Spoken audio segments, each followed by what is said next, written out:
I, 41 male, have been a lurker on this subreddit for quite some time, but never posted. A last week post by another user on here reminded me of my own story, so today I'm going to share my own story of infidelity as the betrayed spouse.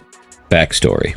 About 7 years ago, my wife, then 33 female, finally confessed to having an affair. I found their emails, flirtatious, suggestive, but nothing that suggested they ever met in person. She then trickle-truthed for weeks before finally coming clean about the AP. It was a roller coaster ride, and I had a feeling she withheld a significant amount of information. I had a strong suspicion the affair was physical, despite her swearing otherwise. I guess some men would have walked away at this point, but I needed something more substantial before I threw my marriage away. So I kept my senses on high alert and kept digging. Then one weekend, my suspicions were confirmed. When I snooped in her laptop, she had accidentally left unlocked. I discovered the flight confirmation emails for her and her AP for the trips she took with him, when she claimed to be visiting her family who lived a few states away. She'd been leaving me home alone, eating microwave meals, while she was screwing him all over Ibiza. It was gut-wrenching, but that was my cue to leave. I didn't bother to find if she had ended the affair like she said she did. Maybe she did. Maybe she didn't. It didn't matter to me. She appeared to be doing everything right by then and seemed remorseful. But my biggest fear was that had I stayed, a few years down the line, what if she reversed to her old ways? Then what'd I do? I didn't want to spend the rest of my life looking over my shoulder. I never breathed any of this to my ex. I kept my mouth shut and kept attending the marriage counseling sessions and taking on the blame at the sessions for driving the ex to her affair. Now, with the divorce looming over, I had to take a look at the finances. Throughout our relationship and marriage, I was the bigger contributor to our finances. She had over $100,000 in college debt because she'd given up 2 expensive degrees midway before getting her human resources degree finally. So a majority of her income went into settling her debt, and whatever was left over, she spent on herself and utilities, and on her affair, as I found out. I paid our rent and car payments and the majority of our bills. At this point, I'd accepted that I'd be ordered to pay alimony and would need to give up half my car. I was fine with it, but what I was not ready to part with was the $120,000 I had in my bank. It was the result of my blood, sweat, and tears. I had busted my ass for 7 years for that money. It was supposed to go in a down payment when we were to find our dream home, where we were supposed to start our family. I was not about to give my ex a $60,000 reward for screwing another guy behind my back and ruining my life plans. So over the next few months, I developed a gambling habit as a coping mechanism for her betrayal. I went to Vegas twice and blew up $20,000 each time. In actuality, I stocked them at the safe at my parents' house. They were aware and were fully supportive of me. I kept visiting local casinos frequently. I barely spent anything at them, but used up the free credits at the slot machines. But each time, I withdrew money and made sure to hand them over to my dad, who drove by to collect them or went by their house myself. This continued for the next 8 months, and my ex was sick with worry that I was driving us to the brink of bankruptcy. All I said to her was that she had her share of fun with her affair, so it's my turn now. After I drained my account till there was under $10,000 left, I hired a lawyer with the remaining amount. Told her I couldn't move past the affair despite all the therapy and that I'm filing for divorce. Moved out and had her served. She tried everything from begging to guilt tripping to threatening to get me to take her back. When all of that failed, she got vindictive. Her lawyer tried to stick me with half her college debt, but that failed because she did all that before we were married. She then tried to ask for an atrocious amount of alimony, but she was granted a much smaller amount, which I was fine with. I had to sell my car and give half of it to her. She grasped onto whatever money and assets and tried to get as big a share as she could. She was distraught when she learned I had gambled away all of our savings, and she got angry that she'd have to pay her debt all on her own. I told her maybe she could get AP to pitch in, and she very nearly lost it. Right there outside the courtroom. Sometime after the divorce was finalized, I started depositing the money in the safe back into my accounts little by little, but mainly I used the safe money on my expenses instead of using my salary. That way I was avoiding making any large suspicious deposits. I also bought a car with the safe money. A few years ago, I also bought my dream house, but the highlight of it all is that I've stayed away from any committed relationship whatsoever. I've had my share share of casual sex and flings, but other than that, I have no intention of committing to a woman for a lifetime. The takeaway from my story to all the betrayed men is that if your woman cheated emotionally or physically, be gone. Just be gone.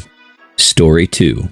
I'm 30 now. Wife is 28. My story starts about 4 or 5 years ago. My wife used to be a stay-at-home mom for my 2, at the time, kids. I worked all the time and was building a small business when it wasn't working. It was hard with only one income just to get by, but we were making it. On New Year's Eve of 2014, we decided we were going to separate. We'd been having terrible fights for months, and neither of us really liked the other person anymore. After just a few days, it was clear to me that I didn't want to split, and I had to come to terms with the fact that my absence was causing the majority of our problems. I dealt with a lot of issues at that time. I was not a good husband. I wasn't there. I didn't help with the kids enough or the house. I wanted to be elsewhere. I was taking her for granted, and she deserved better. I admitted this to myself and deeply felt that I needed to change things. It was hard to admit that, but I'm glad I did. I couldn't change myself in a week like I thought. I'm still working today, but there was a lot of growth in those first few months. 3 months after the split, she wanted a job. She was isolated and needed some social time. I was all for it. Not long after she started working, I started to get that gut feeling. Never could prove anything, though. We were back to having problems. I told myself I was being insecure, irrational, etc. There was a guy she worked with that I guess I was threatened by. In response to this, I would visit her at work. She was a server and so was he. When we went out to eat, I specifically asked for him to be our server. Made halfway friendly with this guy. We were still having problems around July when we had another big talk, and I admitted to myself that I still had some growing to do. I was completely miserable. Felt like my wife didn't love me anymore, and I was trying everything and anything to get her attention. My business was growing, and we were better off financially than ever before. By all my accounts, we should have been completely blissful. It should be noted that intimacy had been completely cut out. So after July, we made peace and even decided to have a baby and started trying. Life was great. I had my wife back, and I felt loved, and it was good. She continued to work there. In February of the next year, I get up to use the bathroom and her phone dings. She's got a Kik account and she's been messaging. I didn't know about her Kik, and she's only got one contact. It was him, of course. She hadn't completely quit working, but she was not going in like she had been. But the messages I read between them are typical couples arguments about not seeing each other. He's upset with her about not seeing each other as much at work, and she's telling him she's sorry. They each say they love each other, etc. I confronted her immediately. She explains the affair. He chased her and she liked the attention, etc. She says she never slept with him, only one kiss. We make up. I'm extremely glad I found out when I did, because no way would I have considered reconciling in July. I blamed myself for being so hard to be with. I pushed her into it, etc. I've never truly gotten over it. It still eats at me today. Otherwise, we've had a very strong marriage for a long time, until a couple of months ago when I started to get that gut feeling again. I found a number in her phone. My job allows me the capacity to search and find whoever it belongs to. It's, of course, him. I confronted her yesterday. She denies it. I really don't have any proof to show her either. She says she's never had his phone number. She swears. It's maybe possible I looked him up and wrote it down, but I'm 99.9% I got it from her phone a few months ago. I got it and stashed it, then forgot about it. Just looked him up earlier this week. I find 2 things hard to believe. She was texting this guy for 10 months, telling each other they were in love and never slept together. She was texting this guy who she was in love with for 10 months and never talked on the phone once. I've never felt like I got the whole story, and that bothers me still today. I just wanted to have her back and never let go. I was scared to death our marriage was over. I haven't left because there's a tiny part of me that thinks maybe I didn't find that number in her phone. Maybe I looked him up and forgot. It's been a while. She's not talking to me right now. She says she made a mistake back then and feels like she's constantly paying the price for it. She's not. It literally never comes up. She says she hasn't talked to him since back then. I have no proof to show her. There's a stone in my gut that won't go away, exactly like it was last time. I'm pretty much obsessing over it.